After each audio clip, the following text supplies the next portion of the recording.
देवी सर्वभूतेषु विष्णुमायेति शुद्धिता नमस्तस्यै नमस्तस्यै नमस्तस्यै नमो नमः।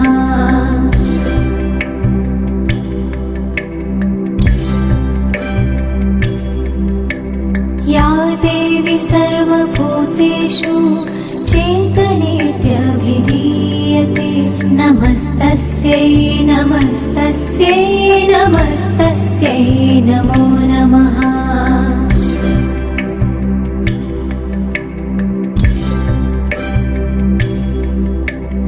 या देवी सर्वभूतेषु बुद्धिरूपेण संस्थिता नमस्तस्यै नमस्तस्यै नमस्तस्यै नमो नमः।